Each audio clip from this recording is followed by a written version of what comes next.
So good morning everyone. चलिए, तो last class में हमने देख लिया था आपका प्रियम्बल हम कंप्लीट कर चुके हैं ना। Good morning. प्रियम्बल हम कंप्लीट कर चुके हैं। इसमें मुझे बताओ कि कौन सा अमेंडमेंट एक्ट था जिससे हमने जो है 3 शब्दों को जोड़ा था।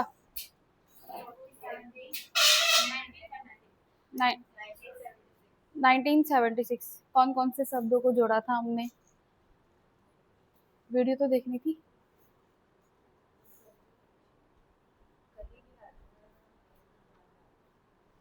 अच्छा, नहीं, कल की वीडियो तो कल ही आ गई थी मेरे ख्याल से। देख लेना एक बार, चेक किया। और कौन कौन से 3 शब्दों को जोड़ा था मिस फरीदी, आप बताओ। हाँ।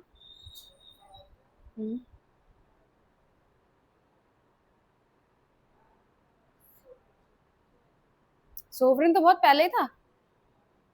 कौन बताएगा मुझे तीसरा शब्द?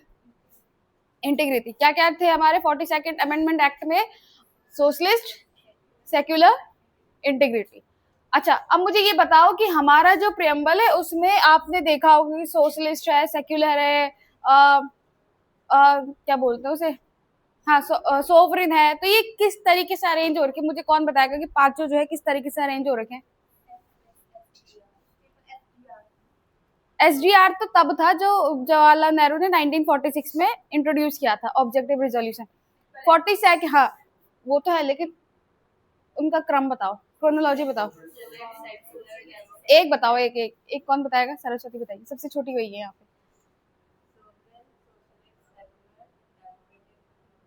ठीक है, सही बोला। चलो, अब यहाँ पे हमने कल देखा था ना, डिस्कस किया था कि प्रियम्बल जब बन जाती है बुक, हम बेसिकली एक बुक पढ़ रहे हैं ना, तो बुक के आपके फ्रंट में सबसे पहला पेज खोलते ही आपको प्रियम्बल दिखेगा। अब जब प्रियम्बल दिखेगा तो उसके बाद आपको क्या देखेगा? इंट्रोडक्शन नहीं बोलते हम, जैसे कि यूनिट है, यूनिट के बाद ये चैप्टर्स है, इसके अंदर इतने से लेके इतने पेज तक आपको ये चैप्टर पढ़ना। तो ये हमने कल देख लिए थे कि आपका जो ये बुक है, ये जो आपकी इंडियन कॉन्स्टिट्यूशन की बुक है, उस यहाँ पे लिखा रहता है भारत का संविधान। इस बुक में कितने अनुच्छेद है भाई? 395 आर्टिकल से। और आपको समझ में आ रहा है? क्या नाम है आपका? दिया। तो दिया आपको समझ में आ रहा है? ठीक है। 395 आर्टिकल से, उसके बाद आपका मीडियम इंग्लिश है। 395 आर्टिकल से उसके बाद 22 पार्ट्स, उसके बाद 12 शेड्यूल। अब तुम कोई फेयर कॉपी तो नहीं लेके आ रखे हो? किसी के पास फेयर कॉपी नहीं है ना? फेयर ही करते हो, बाकी आगे सब रफ वाले हैं। और क्या बोलते हैं, इन्वायरमेंट चले तो एक ही कॉपी में, उत्तराखंड चले तो एक ही कॉपी, ऐसा है। अलग अलग कॉपीज बनाओ। चलो, तो यहाँ पे मैंने कल आपको बता दिया था कि आपके जो है 395 आर्टिकल्स है। अब जो है इस 395 आर्टिकल्स में हम पढ़ेंगे आपका पार्ट। अब पार्ट, आर्टिकल, शेड्यूल में तीनों में डिफरेंस क्या है ये मैं आपको कल की क्लास में समझा चुकी हूँ कि हमने इनको जो है अलग अलग सेपरेट क्यों किया।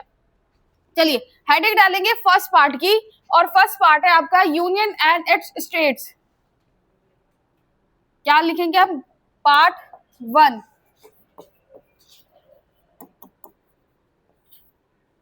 पार्ट 1, और पार्ट 1 आपका किससे संबंधित है? यूनियन एंड इट्स स्टेट्स, यानी कि संघ और उसका राज्य क्षेत्र, ये आपका है। और इस पार्ट के अंदर हमने पढ़ना है, मेन हेडिंग हो जाएगी ये, और इस पार्ट के अंदर हमने पढ़ने हैं आर्टिकल आपके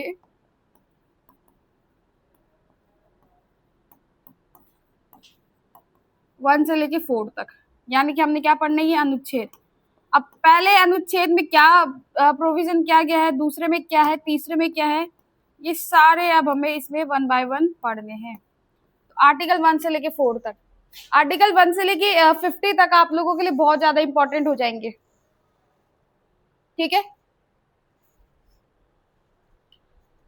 चलिए पहले आर्टिकल की बात करते हैं। तो अगर मैं बात करूं पहला इधर ही देखते पहले।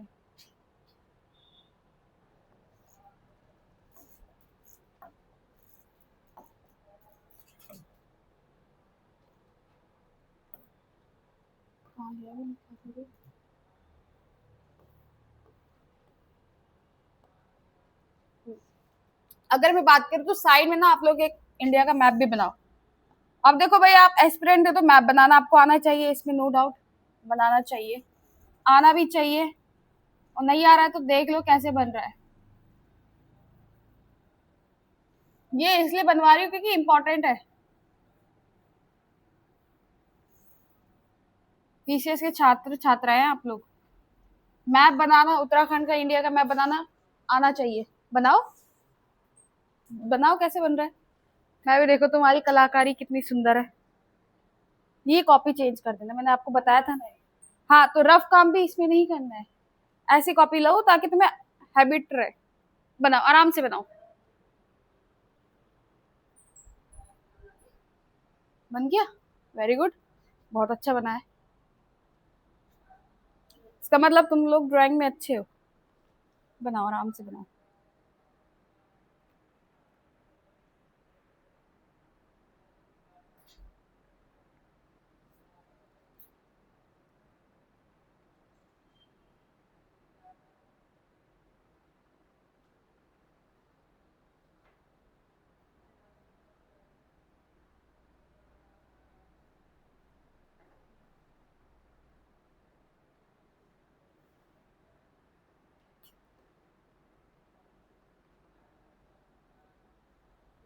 चलिए, अगर मैं बात करूं तो आज की डेट में हमारे पास कितने हैं?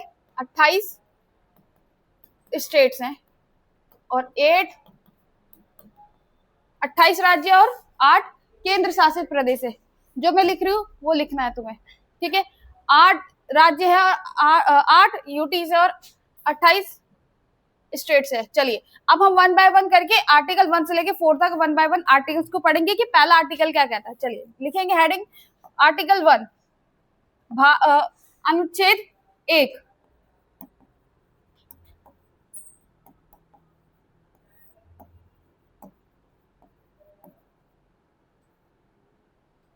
अनुच्छेद 1 क्या कहता है?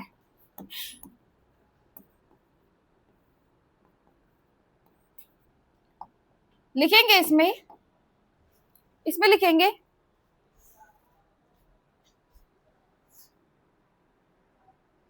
India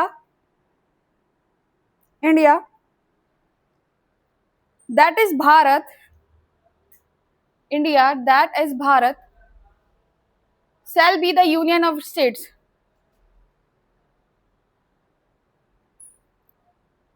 shall be the union of states। Hindi वाले लिखेंगे भारत अर्थात इंडिया राज्यों का संघ होगा। भारत अर्थात इंडिया राज्यों का संघ होगा।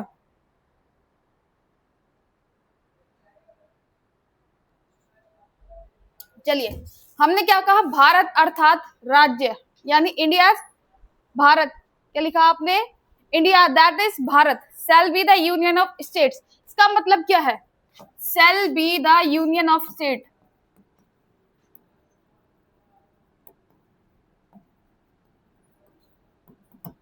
मतलब कि ये 28 राज्य है। अब आप एक अमेरिका को अज्यूम करो, अमेरिका का एग्जाम्पल ले और इंडिया का एग्जाम्पल ले। अमेरिका में कितने राष्ट्र है? लगभग 51 और 50-51 के आसपास राष्ट्र है और भारत में 28 राज्य है। अब यहाँ पे एक एग्जाम्पल के फॉर्म में समझो। shall be the union of states मतलब कि भारत के अंदर जितने भी राज्य है, जितना भी क्षेत्र है, उस क्षेत्र के पास ये अधिकार नहीं है कि वो भारत से अलग हो। जैसे अमेरिका की मैं बात करूं तो 51 के आसपास जो है वहां देश है। अब अलग अलग देशों ने मिलकर एक संघ बनाया जिसको क्या बोलते हैं? United states of America. यानी कि ये जो राष्ट्र है, ये राष्ट्र जो है इन्होंने मिलकर एक संघ बनाया है। कल को अगर ये राष्ट्र चाहे तो अमेरिका से अलग हो सकते क्योंकि इन्होंने एक ग्रुप बनाया है। कि भाई हम पे कोई अटैक नहीं करेगा, अगर कोई अटैक करेगा तो हम एक साथ 51 जितने भी हम देश है ये सब मिलके क्या करेंगे, युद्ध करेंगे। लेकिन वही अगर भारत की बात करी जाए तो भारत में यही रिजोल्यूशन लिया था उस दिन कि जो भारत है वो 28 जितने भी स्टेट्स है इसके अंदर, वो कभी ये नहीं बोल सकते कि हम भारत से अलग होंगे। आपको मालूम है कि इधर नॉर्थ ईस्ट वाले जो यहाँ पे चलता रहता है कि भाई हमें अलग राष्ट्र दो, अलग राज्य दो, अलग राज्य अलग देश दो। हम नहीं कर सकते ऐसा। क्यों? क्योंकि हमारे संविधान में खुद से लिखा हुआ है कि भारत जो है वो राज्यों का संघ है, वो संघ है। यहाँ से ये एक ऐसा समूह है, ये एक ऐसा संघ है जहां पर जितने भी क्षेत्र इनके पास ये अधिकार नहीं है कि वो भारत से अलग हो सके। आई बात समझ में? ठीक है, चाहे इधर कितना ही भी कंफ्लिक्ट हो जाए, इधर कितना कंफ्लिक्ट हो जाए, लेकिन ये जितने भी राज्य 28 राज्य है, ये कोई ऐसा नहीं बोल सकता कि हमें अलग होना है। अगर अलग होना भी है तो हम अलग नहीं होने देंगे। ये यहाँ पे ये कंसेप्ट समझ में आया कि इन्होंने जो है ये 51 राष्ट्र इन्होंने मिलकर अपना एक संघ बनाया कि भाई अगर हम युद्ध होगा, बिजनेस करेंगे, जो भी हमारा जो विकास है वो हम सब मिलके एक साथ करेंगे। अगर हम चाहे तो कल को अलग भी हो सकते हैं और हम चाहे तो इस पर टिके रह सकते हैं। पहला रीजन यही है, यहाँ पे पहला आर्टिकल यही कहता है कि India that is Bharat shall be the union of state, यानी कि 28 राज्य जो है आज के वर्तमान समय में जितने भी राज्य इनके पास ये अधिकार नहीं है कि वो अलग हो सके। दूसरा यहाँ पे अगर मैं बात करूं तो ये आर्टिकल में आपको दो नाम दिख रहे होंगे ना, इंडिया और भारत। इंडिया और भारत, ये दो नाम आपको दिख रहे होंगे। ये दोनों नाम की अगर मैं बात करूं तो ये दोनों जो है भारत के संवैधानिक नाम है। कौन कैसे नाम है? ये लीगल नेम से, यानी कि ये कैसे नाम हो गए? संवैधानिक नाम हो गए। यानी कि इनका जिक्र कैसा है? संविधान में जिक्र है, संवैधानिक नाम है, संविधान में इनका हमें जिक्र देखने को मिलता है। क्यों? ये इंडिया नाम जो है इंडो ग्रीक वालों ने बोला है ना, और भारत जो है हमारे, आपको पता है कि ये कोटद्वार, पौड़ी गढ़वाल की कोटद्वार में कड़ा आश्रम है जहाँ पे राजा दुष्यंत और शकुंतला के प्रेम के कारण एक बच्चे का जन्म हुआ जिसको हमने क्या कहा? भरत का। और ये हमारा प्राचीन समय से चलता आ रहा है ये भारत नाम। तो भाई वहां पे दो गुट बन गए जब संविधान सभा में, जब संविधान बन रहा था तो उस समय आर्टिकल्स बन रहे थे ना। हमने तो सिर्फ ये देखा कि इन्होंने जो है एक संविधान सभा का गठन किया, संविधान बनाया, लेकिन उसके अंदर भी तो चर्चाएं चली होगी कि हमें ये चीज चाहिए, ये चीज चाहिए, काफी वाद विवाद हुए होंगे। तो यहाँ पे ये इंडिया और भारत के बीच में दोनों कंफ्लिक्ट हो गया। ये अंग्रेजों का नाम था और ये हिंदुस्तानियों का नाम था। तो यहाँ पे कुछ लोग भारत की तरफ चले गए, कुछ लोग इंडिया की तरफ चले गए। तो यहाँ पे जो है वोटिंग डिबेटेबल रही कि हम इंडिया का नाम आखिर रखेंगे क्या। इसीलिए बोला कि भारत अर्थात इंडिया, वही भारत जो इंडिया है, दोनों नाम क्या हो गए इसके? इंडिया और भारत दोनों इसके कैसे नाम हो गए? संवैधानिक नाम हो गए, क्योंकि इसका नाम इसका जो है किसमें हमें जिक्र देखने को मिलता है? संविधान में। कल को ये मत कंफ्यूज होना कि इंडिया बोले या भारत बोले, दोनों नाम आपको लिखने। क्वेश्चन आपके एग्जैक्ट जो आपकी लक्ष्मीकांत है उसमें भी यही लिखा हुआ पहला article, India that is Bharat shall be the union of states. चलिए, ये आपको आर्टिकल 1 समझ में आया। चलो, आर्टिकल 1 का ही सब क्लॉज है, 1 का सब क्लॉज 2 ये आर्टिकल है, ये आर्टिकल का है। इस एक आर्टिकल का ही दूसरा आर्टिकल है। आर्टिकल 1 का सब क्लॉज 2 कहता है कि भाई ये जो हमारे 28 राज्य है, यूटी से जितना भी भारत का राज्य क्षेत्र है, उन सभी की जो लिस्ट है, उन सभी की लिस्ट कहाँ है भाई? स्केड्यूल 1 में है। आपको पता है मैंने बताया था कि हम जो है स्टेट्स का एरिया, कैपिटल, जो भी तमाम चीजें है वो सब हम जो है इस आर्टिकल में मेंशन करना भूल गए थे। इसीलिए हमने एक नया पेज लिया और वहां पे इन सबको लिखा। तो जहाँ पे एक टेबुलर फॉर्म में लिखा है कि भाई ये स्टेट्स, इसका एरिया है, इसका इधर और भी इंफॉर्मेशन है, इस तरीके से एक अलग से पेज लिया जहाँ पे हमें 28 के 28 राज्यों की सूची देखने को मिलती है। तो ये मैंने आपको स्केड्यूल में बता दिया था कि जो चीज आपसे मिस हो जाती है तो आप उसको नए पेज में लिखते हो और नया नाम देते हो उस पेज को, है ना। ऐसे मत देखो मेरे को कि मैंने जैसे समझाया नहीं होगा तुम्हें। हाँ ना में जवाब दे लो, समझ में है तुम्हें। हाँ, तो ये इसका सब क्लॉज 2 ये कहता है कि जो भारत की जो जितनी भी राज्य सूची है, लिस्ट है, वो सारी की सारी इंफॉर्मेशन कौन से स्केड्यूल में है? स्केड्यूल 1 में। जब आप स्केड्यूल्स लिखोगे तो वहां पे भी आपको देखने को मिलेगा कि स्केड्यूल्स में क्या क्या लिखा हुआ है। इच्छा होगी तो डीप में देख लेना, अदरवाइज इतना समझ लो। तो लिखेंगे आप लोग, संघ और उसके राज्यों की सूची अनुसूची 1 में निहित है। हिंदी वाले लिख लो, संघ और उसके राज्यों की सूची अनुसूची 1 में है। तो क्या लिखोगे आप लोग?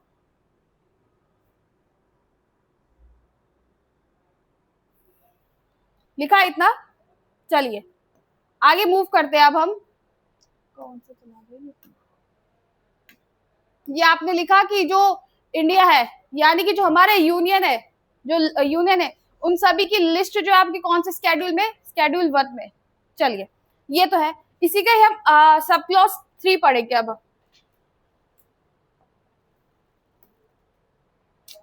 क्या ही हो रहा है ये,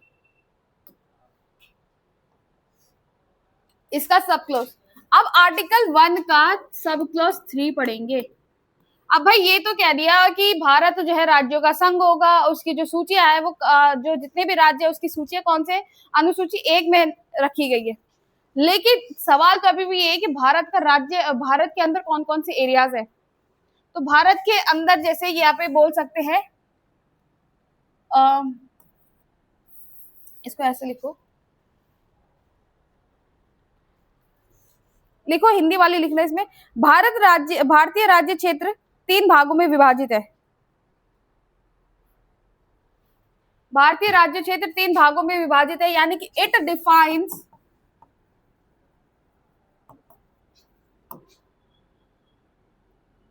द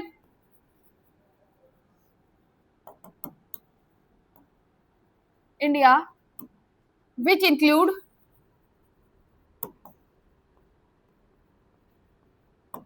क्या क्या इंक्लूड है। एक तो स्टेट्स, जो आपके स्टेट्स है वो तो रहेंगे रहेंगे, राज्य है इसमें, ये बात समझ में है, जो 28 राज्य है वो तो है ही है। दूसरा यूटीज, जिनको हम बोलते हैं यूनियन टेरिटरीज यानी कि केंद्र शासित प्रदेश।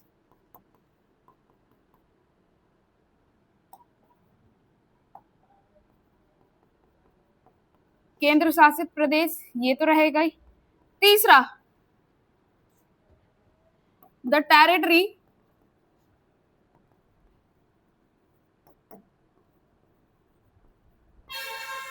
एक्वायर बाय इंडिया, यानी कि भारतीय अधिकृत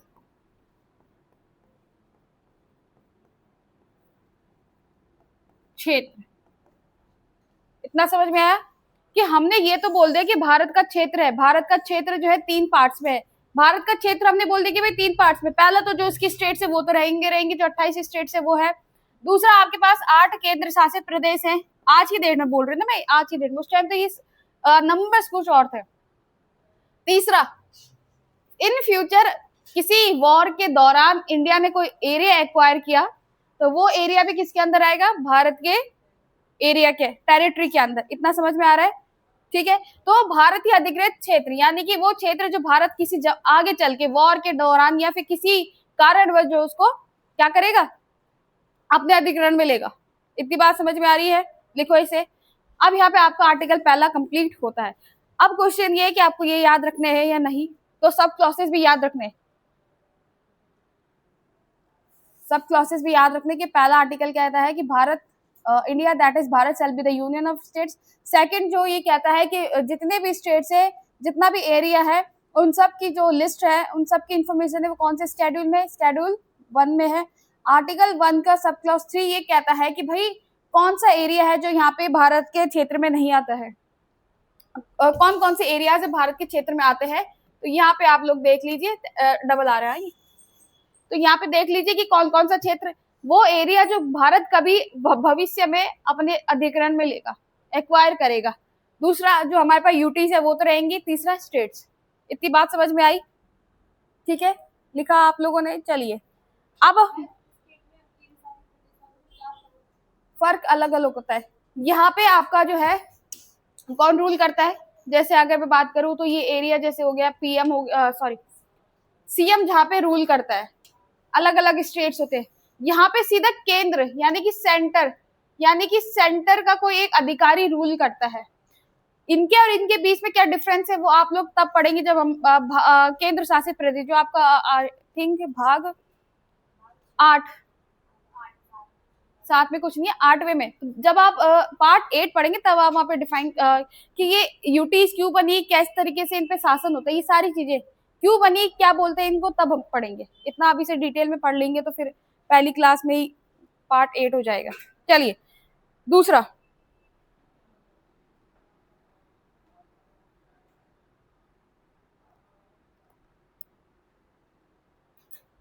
चलिए दूसरा लिखेंगे आर्टिकल 2 अनुच्छेद 2 लिखा, ठीक है। इसमें लिखेंगे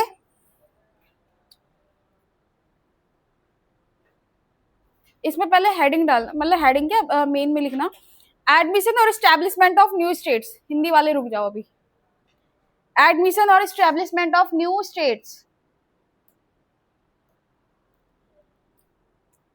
इसमें लिखेंगे parliament can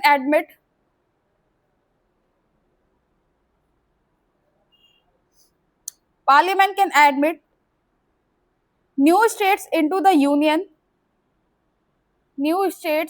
union or establish new states on such terms or establish new states on, अच्छा न्यू स्टेट्स लिखो बस, खाली न्यू स्टेट इंग्लिश में। Admission parliament can admit new states into the union और एस्टैब्लिश न्यू स्टेट्स। लिखने की ना speed बढ़ाओ अपनी, क्यों? क्योंकि जब प्रीलिम्स क्लियर होगा तो लोअर पीसीएस में 2 दिन और अपर पीसीएस में 4 दिन बहुत भारी होंगे। क्यों होंगे? 3 घंटे लगातार लिखना है। मोटिव ये रहता है कि पेपर ना छूटे। 3 घंटे में लगभग 3000 से 3500 शब्द लिखने हैं। अगर आप इसको कैलकुलेट करें पर मिनट तो 1 मिनट में लगभग 20 से 25 शब्द होने चाहिए आपके। तो लिखने की स्पीड बढ़ाओ इसको ना, टाइमिंग अभी से तो खैर क्या ही होगा, लेकिन जितना ज्यादा स्पीड से लिखोगे उतना ज्यादा बेस्ट रहेगा, क्योंकि मेंस इतनी बड़ी चीज नहीं है। मेंस सिर्फ ये है कि तुम पेपर को कंप्लीट कर रहे हो या नहीं ऑन टाइम, बस ये। जैसी बेल बजी आपका पेन डाउन होना चाहिए और पेपर कंप्लीट होना चाहिए। पेपर कंप्लीट नहीं तो सिलेक्शन से उतना ही पीछे हो जाओगे। चलो फिलहाल यहाँ पे क्या लिखा, लिखेंगे संसद विधि द्वारा भारतीय संघ में, विधि मतलब कानून, तो संसद विधि द्वारा भारतीय संघ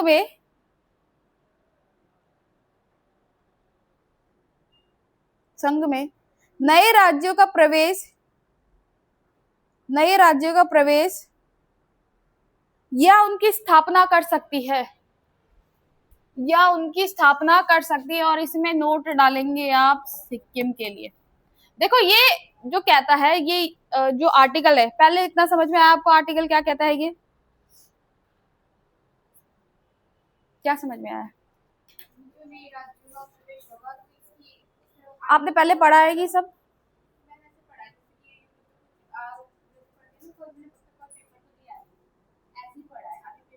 देखो आप लोगों को कंफ्यूजन होगा आर्टिकल 2 और 3 में।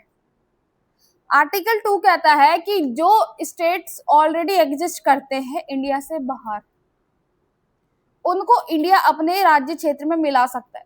जैसे इसका एग्जांपल ले अगर हम, तो सिक्किम इसका एग्जांपल है। आपको पता है सिक्किम कहाँ पर है?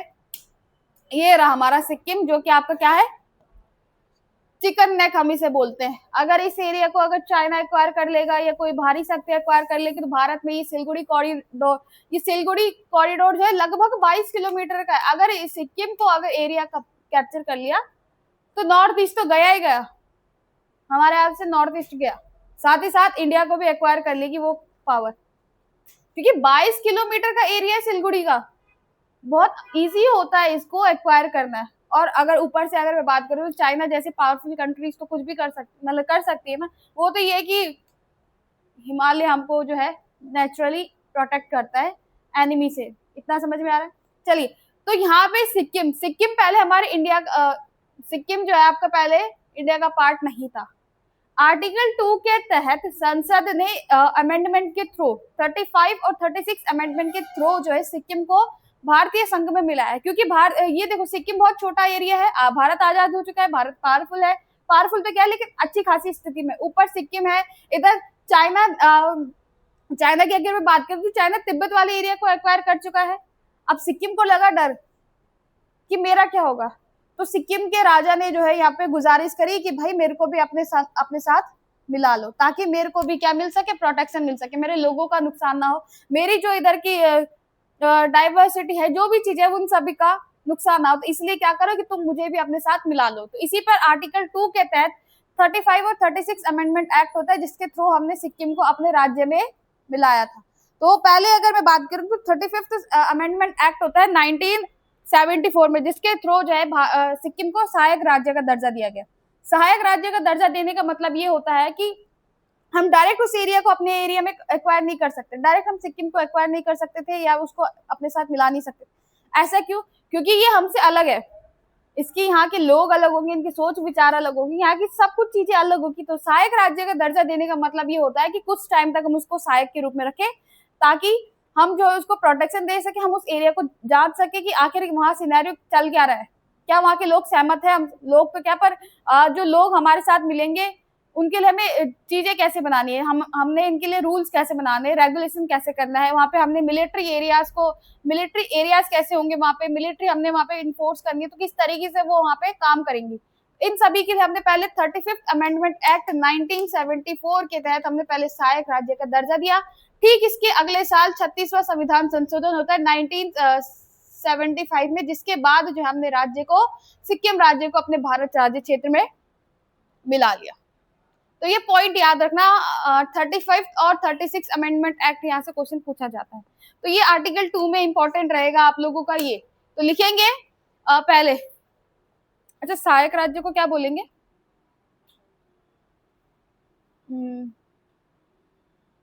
ऑर्डिनरी बोल लो या फिर ऑर्डिनरी लिख लो, उसके बाद इन ब्रैकेट में सहायक लिख देना। तो लिखेंगे, इंपॉर्टेंट है ये क्वेश्चन बना हुआ है यहाँ से, ठीक है, इंपॉर्टेंट है।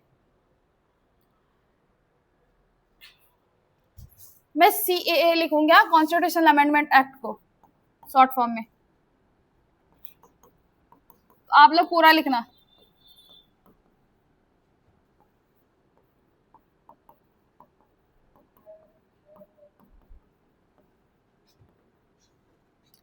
पूर्ण राज्य का दर्जा मिल जाता है इसको, पूर्ण राज्य का दर्जा मिल गया, और यहाँ पे क्या हो गया, ये सहायक राज्य। अगर मैं बात करूं तो इसको ऑर्डिनरी स्टेट बोल लो।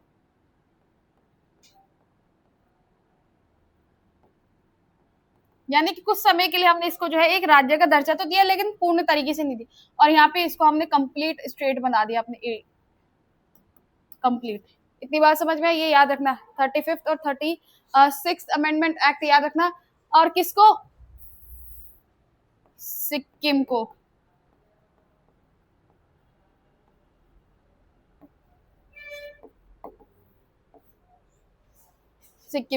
सिक्किम को हमने किसके तहत? आर्टिकल 2 के तहत।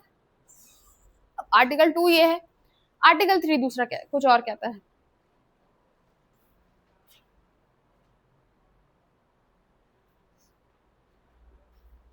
आप लोग बुक्स पढ़ते हो? इसके साथ ना जो मैं नोट्स करवा रही हूँ उसके साथ बुक्स भी पढ़ लो। क्या तुम लक्ष्मीकांत पढ़ोगे? अच्छा, लूसेंट अगर तुम पढ़ोगे ना, तो लूसेंट में तुम्हें सिर्फ और सिर्फ फैक्चुअल इन्फॉर्मेशन। हाँ, अच्छी बात है, वहां से ना एक ल्यूसेंट से आपका एक बेस बन जाता है। अब जिसे कुछ पढ़ा ही नहीं है, पहले तो ल्यूसेंट पढ़ लो, जो सेल्फ स्टडी वाले होते हैं मेनली। वेरी गुड, अच्छा किया। तो अब मैं बता रही हूँ आपको कि जो जैसे नोट्स चल रहे हैं आपके क्लास में, रिवीजन के लिए आप लोग क्या कर सकते हो, लक्ष्मीकांत खरीद लो। लक्ष्मीकांत हिंदी इंग्लिश दोनों में आती है, आप अपने लैंग्वेज के अकॉर्डिंग आप अपने लिए प्रेफर कर सकते हो। दूसरा की मैं बात करूं तो एक परीक्षा वाणी भी आती है, वो भी अच्छी बुक है। अब वो इंग्लिश में भी आती है, उसकी मुझे आइडिया नहीं है, लेकिन मेरे पे हिंदी वाली है, तो आप लोग देख लेना मार्केट में जो अवेलेबल होगा। दोनों बुक्स अच्छी है, लक्ष्मीकांत ले लो या फिर परीक्षा वाणी ले लो। पॉलिटी की परीक्षा वाणी जो अलग अलग सब्जेक्ट के अलग अलग आती है, ठीक है, जैसे उत्तराखंड की आती है वैसे ज्योग्राफी की आती है, पॉलिटी की आती है, हिस्ट्री की आती है, ancient history, modern history, medieval history, अलग अलग बुक्स आती है उसकी। तो आप लोग देख लेना, आपको मार्केट में जो सुटेबल लगे उसको ले लेना। तो ये चीजें पढ़ने के लिए ना, जब आप बुक्स पढ़ोगे तो आपके सोचने की जो दायरा है वो बढ़ेगा, तब आपको चीजें ज्यादा क्लियर होंगी। यहाँ पे तो आप पढ़ोगे, घर पे जाके अगर बुक्स रीड करोगे तो वो और ज्यादा अच्छे से घुल जाएगा आपके दिमाग। चलिए, आर्टिकल 2 भी क्लियर हो गया। आर्टिकल 3 की बात करते हैं हम। आर्टिकल 3 कहता है, लिखेंगे आर्टिकल 3 में,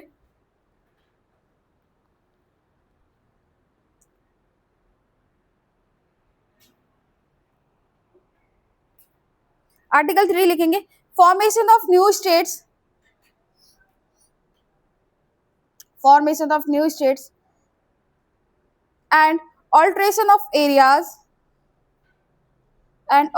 of areas comma boundaries or names of existing states or comma alteration of areas comma boundaries और नेम्स ऑफ एग्जिस्टिंग स्टेट्स, इसको हम शॉर्ट फॉर्म में लिखेंगे। इसी के नीचे लिखेंगे पार्लियामेंट हैज द पावर, इसके बाद नीचे एक point to form new states, parliament has power to form new states. Next point increase और decrease the area of any states. Third point alter states boundaries,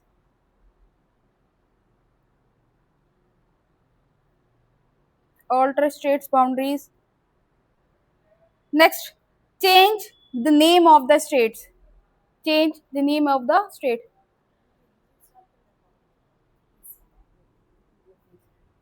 वो स्टार्टिंग से question starting से बनते हैं, वो सारा लिखना है। पीडीएफ से मुझे पता कोई पढ़ता ही नहीं है, ऐसा नहीं है, लिखना है उसमें ना, ये जो है ना ये सारे नोट उसमें हैं। मुझे सर ने कहा था कि पीडीएफ से करवाना है, तो मैं अदरवाइज मैं पीडीएफ से नहीं करवाती। मुझे पता है बच्चे पीडीएफ से पढ़ते भी नहीं है, और मेरा जो काम है मेनली जो है मेंस का कंटेंट डिलीवर करती हूँ।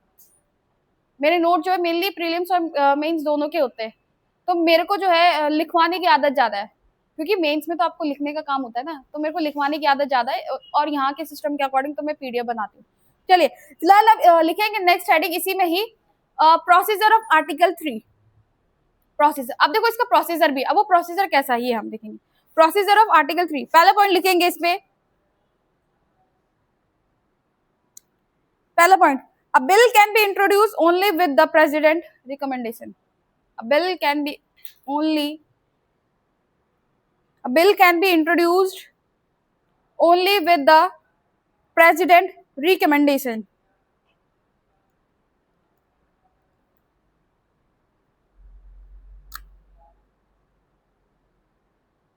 Second point, the president refers the bill to the concerned. Second point, the president refers the bill to the concerned state legislature for its view.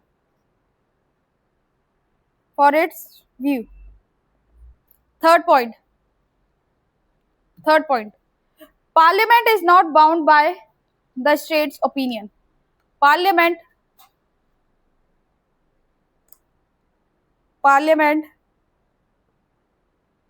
is not bound by the state's opinion. अब procedure article में बाद में समझाऊंगी, पहले लिखेंगे हिंदी वाले। संसद को अधिकार है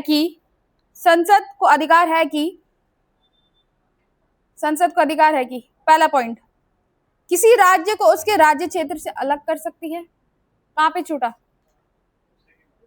अच्छा सेकंड पॉइंट ही छूट गया। कौन सा पॉइंट समझाना है? The president refers the bill to the concerned state legislature, for its view. Third point भी लिखवाना है। Parliament is not bound by the state opinion. संसद को अधिकार है कि पहला पॉइंट किसी राज्य को उसके राज्य क्षेत्र से अलग करना। पहला पॉइंट हमेशा नीचे आता है।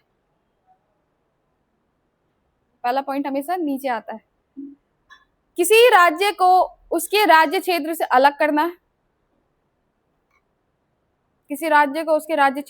करना। दूसरा पॉइंट किसी दो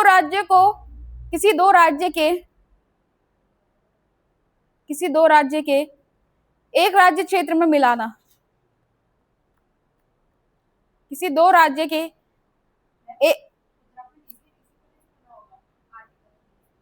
हाँ,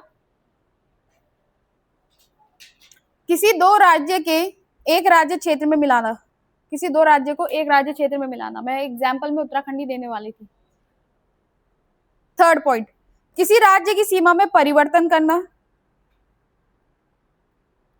किसी राज्य की सीमा में परिवर्तन करना। चौथा पॉइंट, किसी राज्य का नाम परिवर्तन कर सकती है, किसी राज्य का नाम परिवर्तन कर सकती है। चलिए अब लिखेंगे अनुच्छेद 3 की प्रक्रिया। अनुच्छेद 3 की प्रक्रिया, प्रक्रिया में लिखेंगे बिना राष्ट्रपति की सहमति के कोई भी विधेयक, बिना राष्ट्रपति की सहमति के कोई भी विधेयक जिसका संबंध अनुच्छेद 3 से है, बिना राष्ट्रपति की सहमति के कोई भी विधेयक जिसका संबंध अनुच्छेद 3 से है, संसद में प्रस्तुत नहीं किया जा सकता।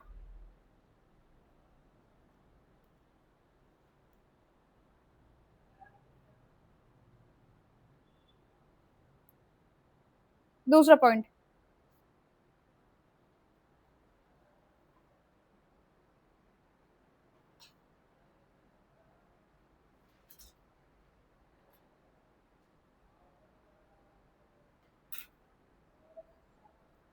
ऐसा विधेयक राष्ट्रपति की अनुमति से,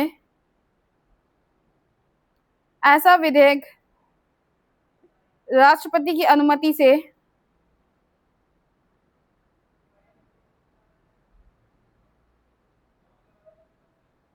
उस राज्य के विधानमंडल में भेजा जाता है, उस राज्य के विधानमंडल में भेजा जाता है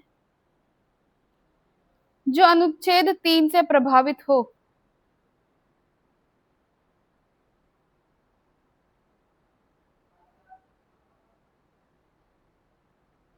तीसरा पॉइंट, उस राज्य को तय सीमा के अंदर, उस राज्य को तय सीमा के अंदर, उस राज्य को तय सीमा के अंदर विधेयक को राष्ट्रपति के पास, विधेयक को राष्ट्रपति को वापस भेजना होगा।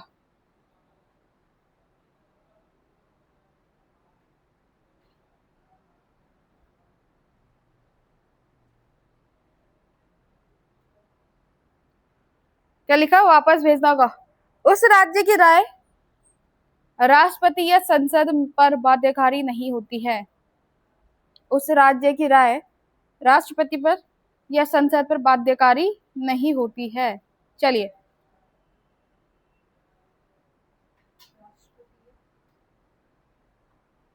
हाँ, या संसद पर बाध्यकारी नहीं होती है।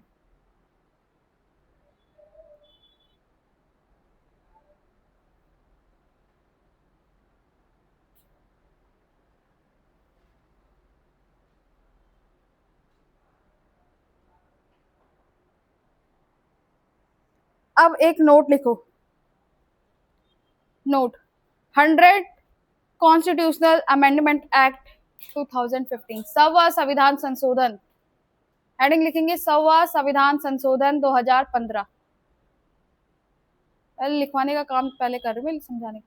लिखेंगे हेडिंग 100वां संविधान संशोधन 2015, 100 constitutional amendment act 2015।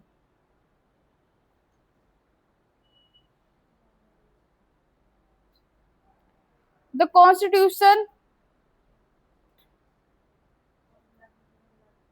Constitution in bracket 100 Amendment Act 2015 bracket close. The Constitution bracket open 100 Amendment Act 2015 bracket close was enacted to implement the land boundary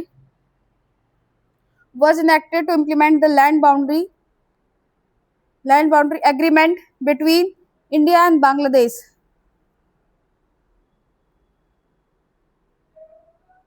India and Bangladesh.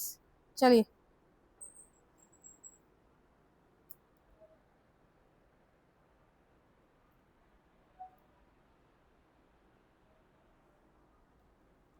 Bharat और बांग्लादेश के बीच,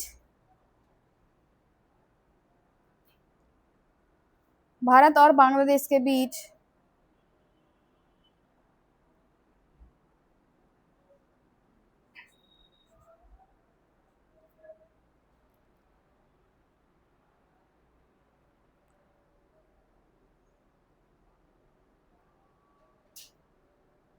लंबे समय से, क्या लिखा, भारत बांग्लादेश के बीच लंबे समय से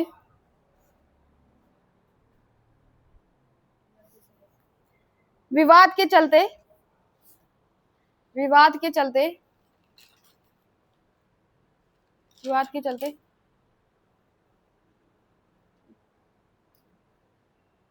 भारत बांग्लादेश के मध्य सीमा समझौता किया गया। बस ऐसे लिख दो। बस ये याद रखना कि भारत बांग्लादेश के मध्य जो है 100वां संविधान संशोधन हो रखा है। वो किस लिए हो रखा है कि भाई आपका जो एरिया है वो कन्फ्लिक्टेड था, इस वजह से एरिया को कन्फ्लिक्टेड ना बनाने के कारण जो है यहाँ पे सीमा समझौते सीमा हस्तांतरण हुआ। चलिए आगे देखते हैं। चलो अब जो है यहाँ पे आर्टिकल 3 की मैं बात करती हूँ ना। आर्टिकल 3 हम पढ़ रहे हैं। कुछ छूट गया? छूट गया तो मेरे साथ ऐसे लिखने की आदत डाल दो।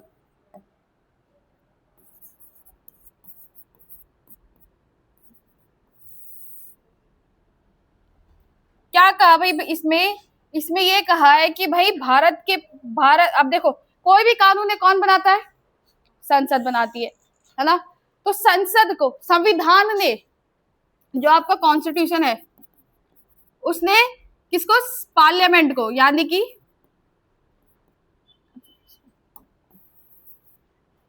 उसने पार्लियामेंट को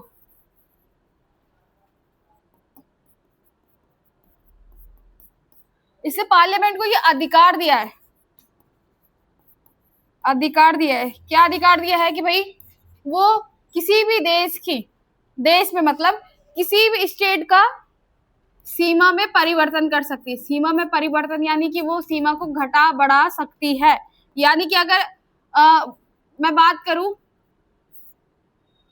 परिवर्तन कैसे, इंक्रीज और डिक्रीज, अगर संसद को लगा कि उत्तराखंड राज्य का सीमा हमें बढ़ानी चाहिए तो वो बढ़ाएगी, उसको लगा घटानी चाहिए तो वो घटाएगी, उसको अगर लगा कि नाम बदलना चाहिए तो वो बदलेगी, उसको अगर लगा कि हिमाचल प्रदेश और उत्तराखंड को मिला के एक राज्य बनाना चाहिए तो वो करेगी। अगर संसद को लगा कि अल्मोड़ा और गढ़वाल और कुमाऊं एरियाज को 2 अलग अलग राज्य बनाने चाहिए तो वो करेगी। लेकिन इसमें जो संबंधित राज्य यानी कि उत्तराखंड है, उसकी ओपिनियन उसको कोई भी मायने नहीं रखती है। इसका प्रोसीजर मैंने बताया है कि प्रेसिडेंट के थ्रू। चलो इतना समझ में आया कि आर्टिकल 3 के कहता है कि वो क्या कर सकती है, संसद क्या कर सकती है, किसी भी राज्य की सीमा को बदल सकती है। यानी बदल कैसे सकती है? उसको इंक्रीज कर सकती है, उसको डिक्रीज कर सकती है। इतनी बात आई समझ में। नाम परिवर्तन कर सकती है। जैसे अगर मैं बात करूं तो यूपी से हम अलग हुए, है ना, यूनाइटेड प्रोविंसेस से हम अलग हुए, यानी कि उत्तर प्रदेश से हम अलग हुए थे 2000 में, अलग राज्य बना, किसने किया? संसद ने। ठीक है, चलिए तो यहाँ पे समझ में आया कि दो राज्यों को मिलाकर वो एक राज्य बना सकती है, एक राज्य से 2 राज्यों को अलग कर 2 राज्य बना सकती है। इतना समझ में। एग्जाम्पल भी दे दिया मैंने उत्तराखंड को कि संसद ये बोल सकती है कि भाई हमें जो है जो आपका गढ़वाल और कुमाऊं क्षेत्र है उसको 2 अलग अलग स्टेट्स देने। ठीक है, संसद ये चाहती है कि भाई मैं थोड़ा एरिया जो है हिमाचल प्रदेश का एक्वायर कर लूं, थोड़ा एरिया जो है यूपी का एरिया एक्वायर कर लूं। संसद ये कर सकती है कि हरिद्वार और उधम सिंह नगर का एरिया जो है, हमारा जो तराई भाबर का एरिया है, वो एरिया यूपी को दे दे। ऐसा कर सकती है ना।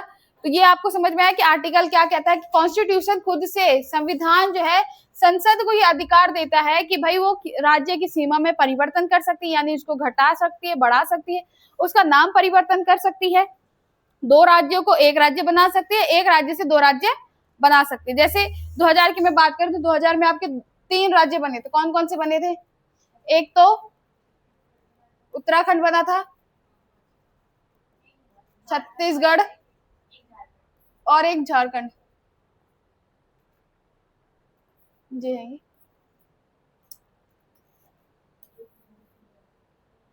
जैसे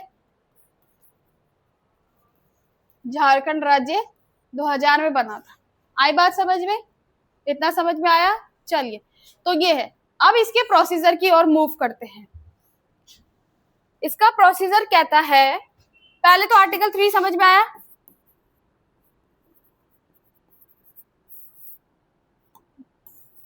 आवाज नहीं आई मुझे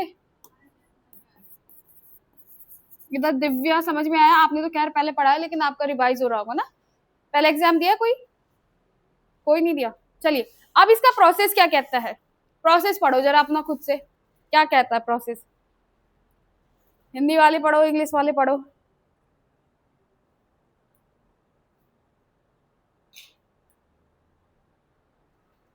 क्या समझ में आया आप लोगों को?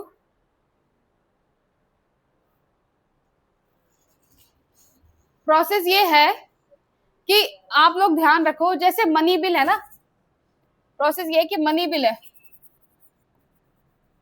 मनी बिल अगर आपको संसद में प्रस्तुत करना है, यानी कि पार्लियामेंट में प्रस्तुत करना है, तो उस पर राष्ट्रपति, जो आपका प्रेसिडेंट है, उसकी अनुमति होनी जरूरी है ना। तो वैसी अगर मैं बात करूं कि जो, अगर मान लो कि जब आपका उत्तराखंड राज्य बन रहा था, तो उत्तराखंड राज्य जब बना तो उसका नाम जो था क्या था? उत्तरांचल। उत्तराखंड का नाम जो है 2000 कब से हुआ है? 1 जनवरी 2007 से इसका नाम उत्तराखंड पड़ा। 1 जनवरी 2006 तक हम उत्तरांचल के नाम से इसको जानते थे। अब हमें भाई अपने राज्य का नाम बदलना है, तो हम क्या करेंगे? सबसे पहले राष्ट्रपति के पास जाएंगे कि भाई हमें अपने राज्य का नाम बदलना है। अब राष्ट्रपति क्या करेगा, प्रेसिडेंट क्या करेगा? उस बिल को, जो बिल नाम परिवर्तन से संबंधित है, उस बिल को संसद में प्रस्तुत करेगा। संसद जो है उस राज्य के पास जाएगी। मान लो कि उत्तराखंड राज्य का नाम बदलना है ना, तो संसद क्या करेगी? उत्तराखंड राज्य की विधानमंडल में आएगी, वो करेगी, वो बोलेगी कि भाई तुम्हें नाम बदलना है, क्या नाम बदलना है ना। हमने बोला कि हमें उत्तरांचल से उत्तराखंड करना है, हमने उस टाइम बोला कि हमें उत्तरांचल से क्या करना है? यूके करना है। अब संसद आई, संसद के प्रतिनिधि आए, संसद में बात हुई, संसद जो है यहाँ पे संसद ने वो अधिकारी जो बिल है ना, उसको कहाँ भेजा? विधानमंडल, यानी कि स्टेट लेजिस्लेचर में लिखा है, स्टेट लेजिस्लेचर में भेजा कि भाई हम क्या कर सकते हैं कि अब तुम्हें नाम बदलना है, क्या नाम बदलना है, आखिर इसके रीजन क्या है कि तुम्हें नाम बदलना है। अब भाई विधानमंडल ने कहा कि भाई हमें तो नाम बदलना ही नहीं है, लेकिन अगर संसद ने ठान लिया कि हमें नाम बदलना है, तो वो नाम बदलेगी। आ रही बात समझ में? कुछ बीच में कन्फ्लिक्ट हुआ कि हमें नाम नहीं बदलना है, आजकल जैसे ये इधर भी नाम बदलने की चीजें चल रही थी, जैसे मियावाला का नाम कुछ और नाम रखा जा रहा था, और भी बहुत सारे एरिया से इनके नाम जो है बदले जा रहे थे। तो ये तो फिलहाल राज्य की बात हो रही है ना।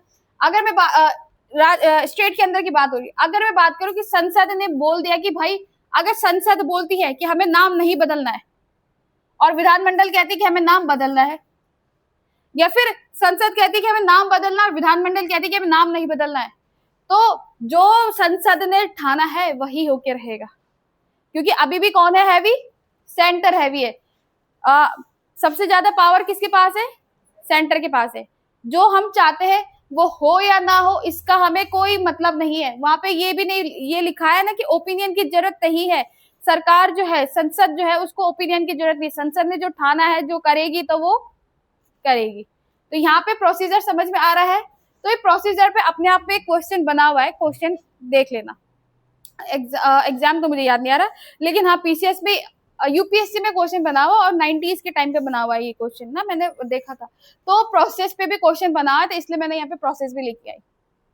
आई बात समझ में? प्रोसेस भी इंपॉर्टेंट है वैसे इसके। तो समझ में आया कि प्रोसेस क्या है। मैं एक उत्तराखंड के एग्जाम्पल के साथ लेके चल रही हूँ, अब आप रीड करो उसको, तब देखो समझ में आया कि नहीं आया।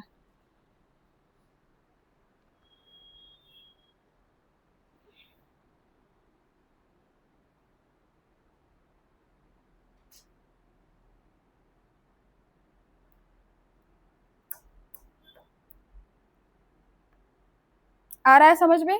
प्रोसीजर जबरदस्ती हाँ करने की जरूरत नहीं है। चलिए, अब इसके बाद देखते हैं आर्टिकल 4। आर्टिकल 3 भी हमने देख लिया, आर्टिकल 4 भी हमने देख लिया।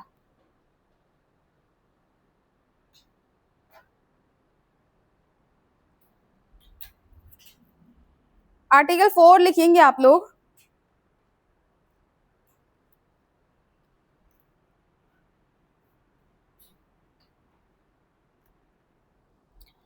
लिखेंगे laws made under article 2 and 3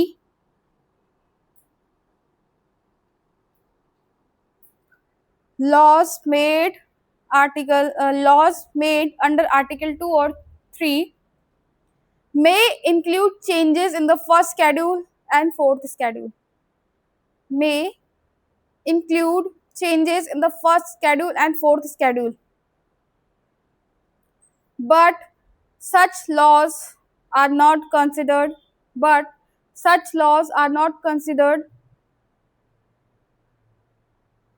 constitutional amendment under article 368 under article 368 और ये 368 क्या है, बहुत इंपॉर्टेंट है। आर्टिकल अपने आप में जो है ये कॉन्स्टिट्यूशनल अमेंडमेंट एक्ट से जुड़ा हुआ है। भारत में जितने भी संविधान संशोधन हुए हैं तब से लेके अब तक ये सारे के सारे अमेंडमेंट हम इसके अंदर पढ़ते हैं, तो ये अपने आप में काफी इंपॉर्टेंट आर्टिकल है। यहाँ से क्वेश्चन करते हैं, चलो इतना समझ में आया। लिखेंगे अनुच्छेद 2 और 3 में किए गए परिवर्तन, अनुच्छेद 2 और 3 में किए गए परिवर्तन अनुच्छेद 368 के तहत, अनुच्छेद 368 के तहत, अनुच्छेद 368 के तहत संविधान संशोधन नहीं माने जाएंगे, संविधान संशोधन नहीं माने जाएंगे, भले ही वो अनुसूची 1 और 4 में परिवर्तन करते हो, भले ही वो अनुसूची 1 और 4 में परिवर्तन करते हो। तो पहला तो ये ध्यान रख लो कि आर्टिकल 368 कहता है आपका कॉन्स्टिट्यूशनल अमेंडमेंट एक्ट के बारे में, है ना। अब ये बात कही जा रही है कि आर्टिकल 2 और 3 में जो भी संविधान संशोधन हुए, आर्टिकल 2 के तहत हमने क्या किया है, क्या लिखा, क्या हुआ, अनुसूची 1 और 4 में परिवर्तन नहीं होगा, में परिवर्तन हो, क्या लिखा, क्या था कि भले ही वो अनुसूची 1 और 4 में परिवर्तन करते हो। अब देखो कॉन्स्टिट्यूशनल अमेंडमेंट एक्ट आर्टिकल 2 के तहत अभी मैंने आपको पढ़ाया था कि हमने एक 35 और 36 अमेंडमेंट एक्ट किया था 1974 और 1975 में, जिसके तहत हमने क्या जोड़ा था, सिक्किम को अपना एक राज्य दर्जा दिया था, है ना।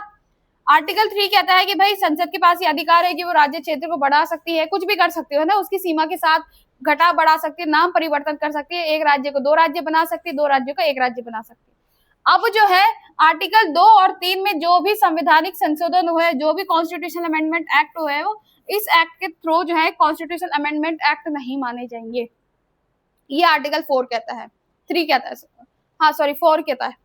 अब यहाँ पे मैंने एक टर्म यूज करी है, अनुसूची 1 और शेड्यूल 4। इसका मतलब क्या है कि पढ़िए किसी ने शेड्यूल पढ़िए, पहला शेड्यूल क्या कहता है,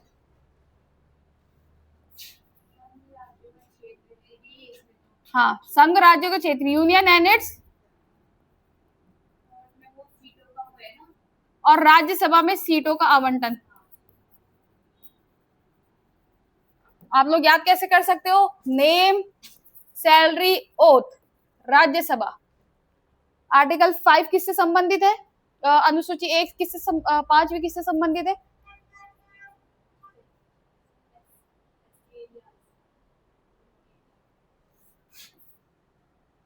फिर एसटी एरियाज, एसटी एरियाज कैसे, ATM असम, त्रिपुरा, मेघालय, मिजोरम।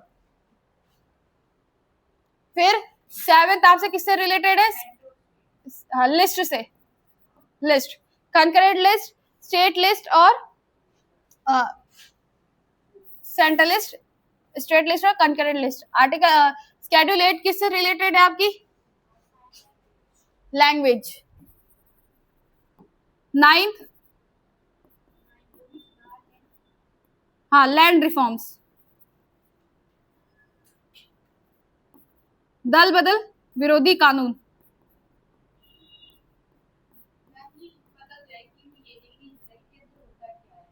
पढ़ाएंगे डिटेल में, इसमें पढ़ाने वाला कुछ नहीं, इसको तुम्हें याद रखना है बस,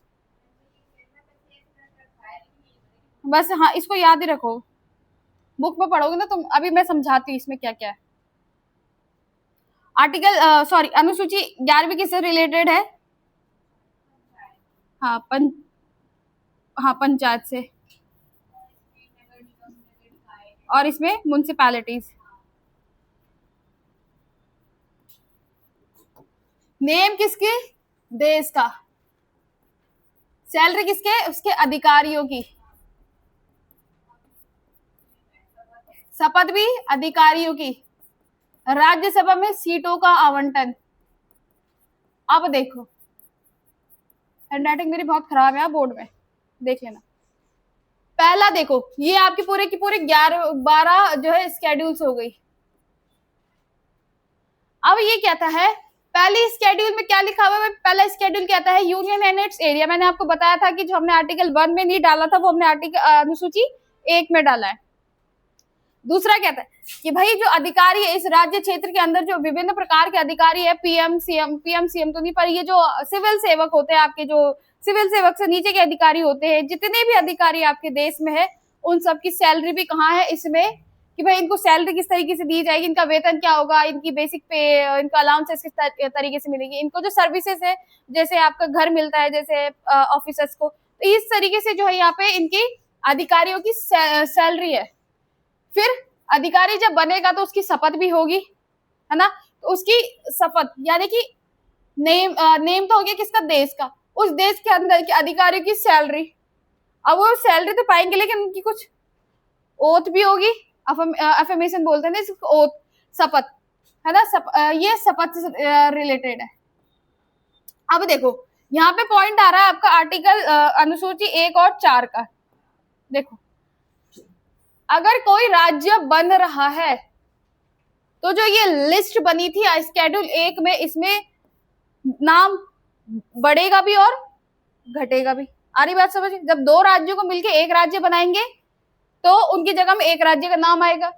जब अगर मान लो कि कुमाऊं और गढ़वाल को अलग अलग राज्य बनाए जा रहे हैं और जौनसार को भी अलग राज्य बनाया जा रहा है, उत्तराखंड से अगर 3 राज्य बन रहे तो 3 नाम जोड़े जाएंगे इसमें। मान लो कि यूपी और मान लो कि हिमाचल प्रदेश और उत्तराखंड को मिला के एक राज्य बना दिया, तो उसका अलग से नाम आएगा, तो कहीं ना कहीं लिस्ट में चेंजेस तो होंगे। तो यही कह रहा है वो कि भले स्केड्यूल 1 में और 4 में चेंजेस हो, वो संवैधानिक संशोधन नहीं माने जाएंगे। पहला पॉइंट तो ये समझ में आया कि स्केड्यूल 1 में कैसे चेंजेस होंगे। पहला पॉइंट समझ में आया कि अनुसूची 1 में कैसे परिवर्तन होगा, आपको आया? ठीक है। अब मैं बात कर रही हूँ आर्टिकल स्केड्यूल 4 की। ये अनुसूची 4 ये कहता है कि 4 में क्या होता है कि जनसंख्या के हिसाब से, पॉपुलेशन के हिसाब से आपकी जो है यहाँ पे राज्यसभा में सीट्स होती हैं। जैसे उत्तराखंड की मैं बात करूं तो उत्तराखंड से कितनी सीट्स है? 3। यहाँ की किसके? पॉपुलेशन के अकॉर्डिंग। अब मान के चलो उत्तराखंड के 3 हिस्से हो रहे हैं तो जनसंख्या बटेगी, है ना। जो जौनसारी एरिया के लोग होंगे वो जौनसार में जाएंगे, जो गढ़वाली एरिया के लोग गढ़वाल में आएंगे, जो कुमाऊं एरिया के लोग होंगे कुमाऊं में जाएंगे, जनसंख्या बढ़गी, है ना। अब यहाँ से सीटें भी तो बदलेंगी। हो सकता है कि भाई जब 3 हिस्से हो गए, तीनों हिस्सों में से एक व्यक्ति जाए। आ रही बात समझ में? कि जब अगर मान लो कि उत्तराखंड के हिस्से हो रहे हैं तो राज्यसभा में सीटों का भी तो हाँ चेंजेस होंगे उसमें, क्योंकि पॉपुलेशन के अकॉर्डिंग हमारी सीटें चेंज होती हैं। मान लो कि अगर उत्तराखंड को और हिमाचल प्रदेश को बोल दिया कि भाई ये दोनों पहाड़ी राज्य है, इनको मिला के बना दो, तो जाहिर सी बात है जब कोई नया राज्य आ रहा है तो इसमें जो है क्या होगा? पॉपुलेशन इंक्रीज होगी।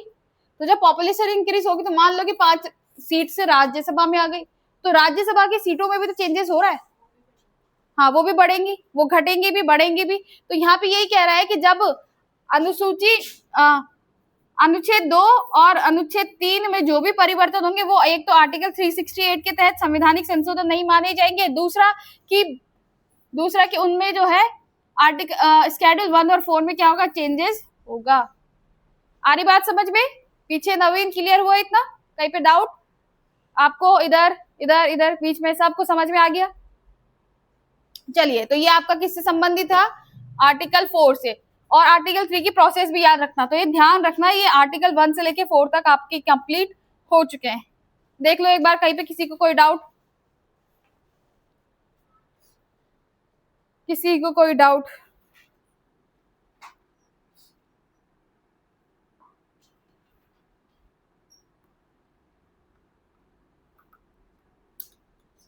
पढ़ लो एक बार स्टार्टिंग से, फिर हम चलते हैं।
चलो इतना क्लियर हो गया, यहाँ पे सभी को कोई डाउट नहीं है। चलिए अब इसके बाद आता है आपका,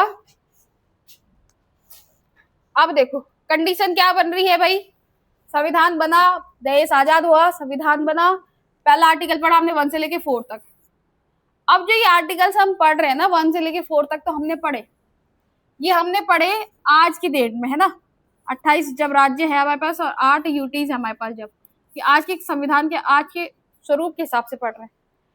पर जब भाई देखो 1947 में हमारा देश आजाद हुआ, 50 में हमारा जो है संविधान लागू हुआ। अब तब से लेके आज तक 2026 आ चुका है और इसका भी हमने हाफ जो है कंप्लीट कर चुके हैं। अब ये है कि इसके बीच में जो राज्य बने हैं, जो राज्य बने वो किस तरीके से बने, क्योंकि हमारे पास तो उस समय ब्रिटिश प्रांत भी थे, ब्रिटिश एरिया भी थे, देसी रियासतें भी थी, एस्ट्री एरियाज भी थे, अलग अलग तरीके से हमारे पास चीजें टूटी हुई थी। अब इन सबको एक साथ कैसे आया, आज का जो हमें देखने को मिलता है कि भाई हम बोलते हैं कि 28 राज्य, 8 केंद्र शासित प्रदेश है, वो किस तरीके से आया, आखिर क्या क्या चीजें आई, इसमें हम पढ़ेंगे राज्य पुनर्गठन।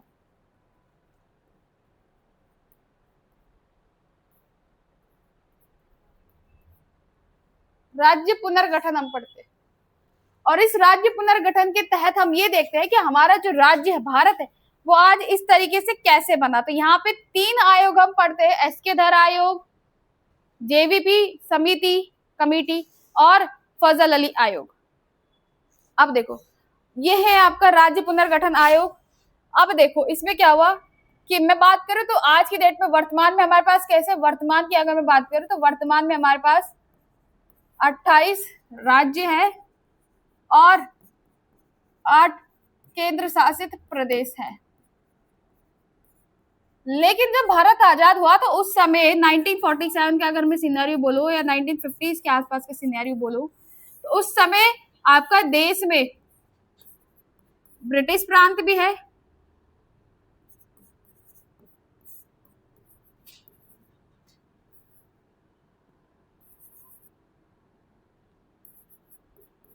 यानी कि ब्रिटिश एरिया, जिस एरिया पे ब्रिटिश ने सीधा एरिया पे, इस एरिया पे कब्जा रखा था। फिर देसी रियासतें भी थी,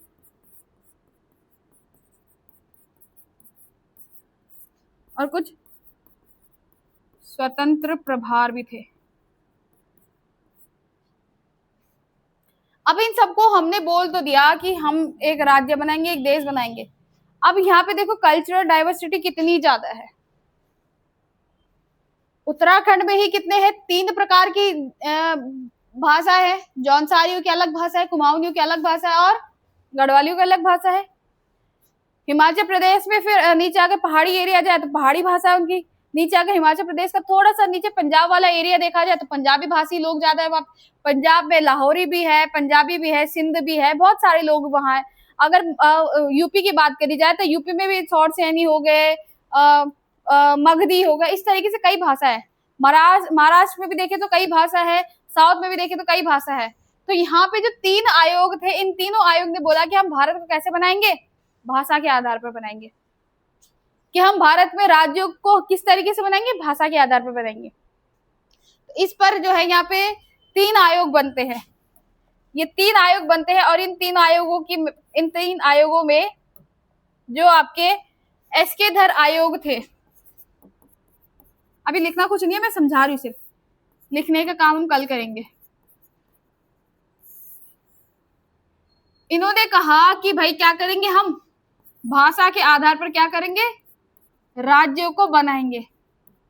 तो भाई जब भाषा के आधार पर राज्यों को बनाएंगे तो बहुत सारे एरियाज बन रहे हैं, बहुत सारे राज्य बन जाएंगे। तो इतने सारे राज्य जब बनेंगे तो इन सब राज्यों पे एक साथ प्रशासन संभालना आसान नहीं होगा। हमें इतनी सारी रिसोर्सेज चाहिए होंगे, इतने सारे अधिकारी चाहिए होंगे, इतने सीएम चाहिए, बहुत सी चीजें चाहिए होती है अलग अलग राज्य के लिए।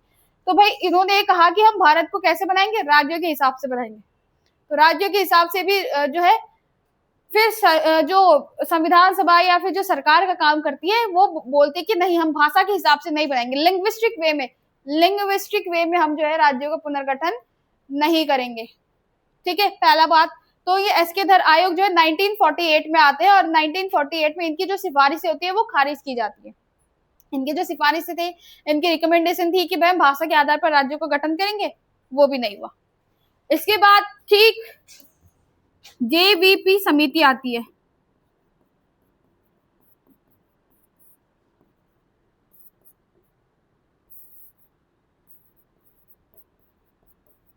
जवाहरलाल नेहरू,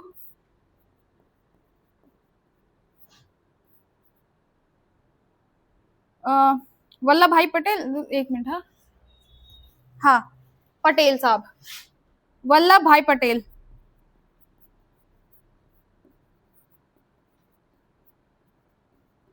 पटेल और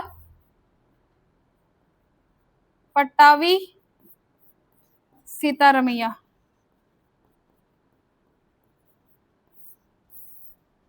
ये उस समय इस समिति के अध्यक्ष थे। अब भाई जब एसके धर आयोग आता है, एसके धर आयोग की जो सिफारिश है वो खारिज की जाती है। उसके बाद ठीक जो है 1 साल बाद 1949 में जेवीपी समिति आती है। ये जेवीपी समिति भी कहती है कि भाई हम क्या करेंगे, 1949 में आती है। ये जेवीपी समिति भी कहती है कि हम जो है यहाँ पे देश का विभाजन ना भी बोले, देश को किस तरीके से बांटेंगे, हम भी लिंग्विस्टिक वे में बांटेंगे, यानी कि भाषा के ही आधार पर बांटेंगे, लेकिन हम कैसे रहेंगे, भाईचारे के साथ रहेंगे। हमारे बीच में जो है क्या होगी, इंटीग्रिटी होगी, हम भाईचारे के साथ रहेंगे। तो इन्होंने कहा कि भाई भाषा के आधार पर हमें राज्य दो, है ना। इसी पर ये भी होता है कि जेवीपी समिति आती है। पहले तो एसके धर आयोग रहते जिसके अध्यक्ष खुद एसके धर रहते हैं।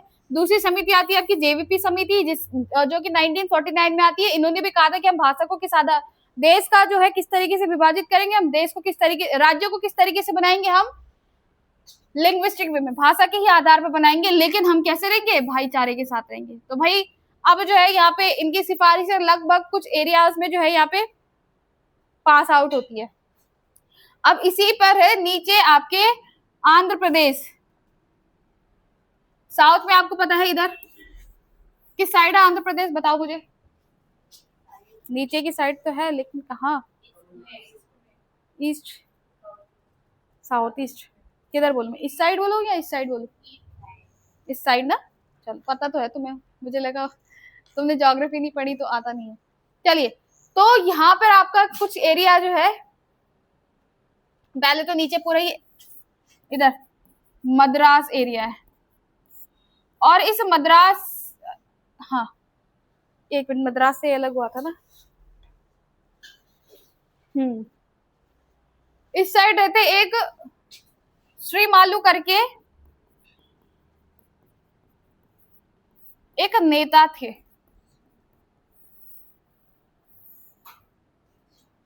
श्री मालू है ना, क्या नाम था इनका, पोटावी श्रीमालू था, पोटावी श्रीमालू इनका पूरा नाम था। तो ये मद्रास एरिया में जब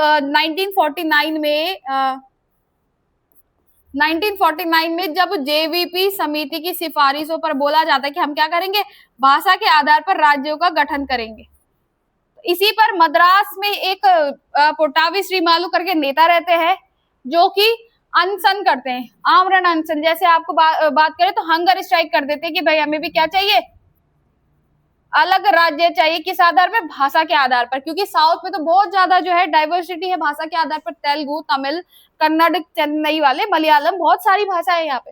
इन्होंने कहा, मद्रास प्रांत के वो व्यक्ति थे, इन्होंने कहा कि भाई हमें क्या करना चाहिए, क्या चाहिए, भाषा के आधार पर एक नया राज्य चाहिए। अब जब भाषा के आधार पर नए राज्य की मांग बहुत उग्र हो जाती है, सरकार नहीं चाह रही थी, क्योंकि सरकार तो अभी भी ये कह रही है कि हम भाषा के आधार पर नहीं करेंगे राज्यों का गठन, क्योंकि हमें बहुत सारे रिसोर्सेस लग जाएंगे, बहुत से अधिकारी चाहिए, बहुत सारी चीजें होती है। तो यहाँ पे उग्र हो जाता है, यहाँ पे ये जो नेता है वो बहुत उग्र हो जाते हैं और यहाँ पे कर देते हैं आपकी हंगर स्ट्राइक, लगभग 46 दिन की, एग्जैक्ट कितने दिन की करते हैं वो मुझे पता नहीं है, 46 दिन की ये क्या करते हैं, हंगर स्ट्राइक करते हैं। और इनके साथ और भी कई नेता रहते हैं, लोग रहते हैं जो इसमें रहते हैं। तो भाई 46 दिन के आमरण अनशन के बाद जो इनकी मृत्यु हो जाती है, और इनकी मृत्यु की स्मृति के लिए जो है यहाँ पे क्या करना पड़ता है, मद्रास से अलग करके क्या बनाया जाता है, आंध्र प्रदेश बनाया जाता है, आंध्र प्रदेश एरिया जो है बनाया जाता है। ठीक है, कब, 1956 में आई थिंक, हाँ 1953 में मद्रास प्रांत से एक राज्य बनाया जाता है, आंध्र प्रदेश, जिसके जो प्रमुख नेता कौन थे, पोटावी श्रीमालू, जिनकी ये आकांक्षा थी, है वो चाहते थे कि हमें भी क्या मिले, भाषा के आधार पर एक नए राज्य का दर्जा मिले। तो लगभग 50 या 40-50 दिन की हंगर स्ट्राइक करते हैं, और उसके बाद जो इनकी मृत्यु हो जाती है, और उसी की ही मृत्यु के उपरांत जो इनकी स्मृति में इन्होंने एक बहुत स्मृति वाला काम किया, तो इनकी स्मृति में एक राज्य का गठन किया जाता है, मद्रास को तोड़कर आंध्र प्रदेश बनाया जाता है। तो 1953 में भाषा के आधार पर सबसे पहले बनने वाला राज्य था आपका आंध्र प्रदेश। कहाँ से टूट के बना, ये मद्रास से टूट के बना। आप लोगों को गर्मी नहीं हो रही इधर, फैन भी नहीं चल रहा इधर, आगे बैठा करो फैन पे, यहाँ तो फैन भी नहीं चल रहा इस साइड। तो ये आपको समझ में आया, इतना क्लियर हुआ आप लोगों को, सबको क्लियर हो गया इधर। चलिए, अब जो है यहाँ पे फिर धीरे धीरे अब देखो 1953 आ गया। 1953 में जब एक राज्य का गठन हो गया भाषा के आधार पर, तो भाई लोगों को लगा कि हम भी ऐसे आमरण अनशन करते हैं और हमें भी अलग अलग राज्य का दर्जा मिल जाएगा। तो 1953 से लेके फजल अली आयोग कब आता है, एक मिनट, हाँ 53 में आता है। तो 1953 में आपका फजल अली आयोग आता है।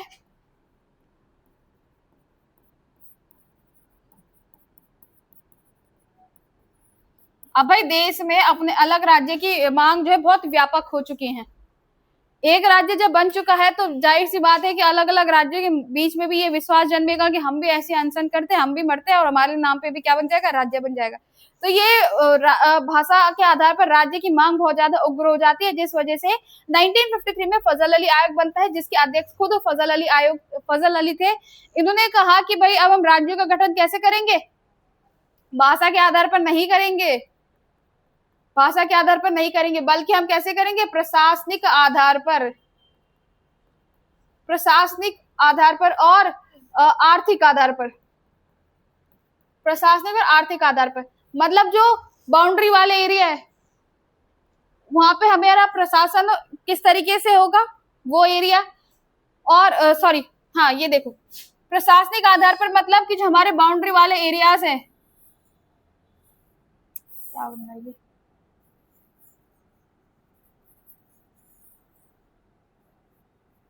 ऐसे समझ लो ये इंडिया का मैप,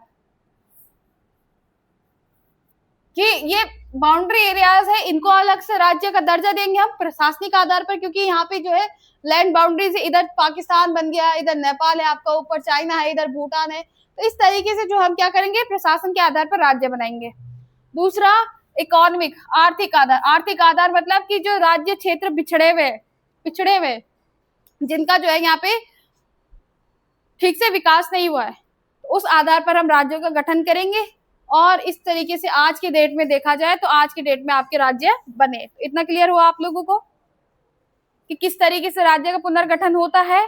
और जो है यहाँ पे एसके धर आयोग आते हैं, फिर फजल जेवीपी कमेटी आती है, उसके बाद फिर आपका फजल अली आयोग बनता है, जिसके आधार पर आपका जो है क्या बनता है, राज्यों का पुनर्गठन होता है। और आज के वर्तमान स्वरूप में हम राज्य का देखते हैं। और फिर अगर मैं बात करूं तो जब आपका तो पहले जो है कितने थे, 14 राज्य थे और 6 यूटीज थे। आज जो है 28 और 8 हो चुके हैं। ठीक है, 14 से 28 कैसे हुए, 6 से 8 कब कैसे हुए, ये हमने देखना है। कब कौन सा राज्य बना वो आपको देखना है, क्योंकि क्वेश्चन यहाँ से पूछे जाते हैं। ठीक है, जितने राज्य बने हैं वो सब आपको देखने की कब कौन सा राज्य बना था, डेट भी याद रखनी है, और साथ में ये भी याद रखना है कि कौन से जगह से, कौन से स्टेट से टूटकर अलग राज्य बना।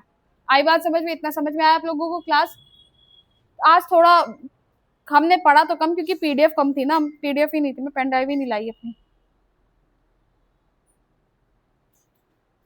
चलिए, तो मैं समझू कि यहाँ पे आपको समझ में आ चुका है, मैं समझू। कल ही फिर हम आपका नागरिकता वाला टॉपिक भी स्टार्ट कर देंगे, और फिर हम देखेंगे कि आपका जो है मौलिक अधिकार। तो यहाँ पे सबको समझ में आया, दिया पूरा समझ में आ गया पीछे। ठीक है, चलिए, तो आज की क्लास को इतना ही रखते हैं।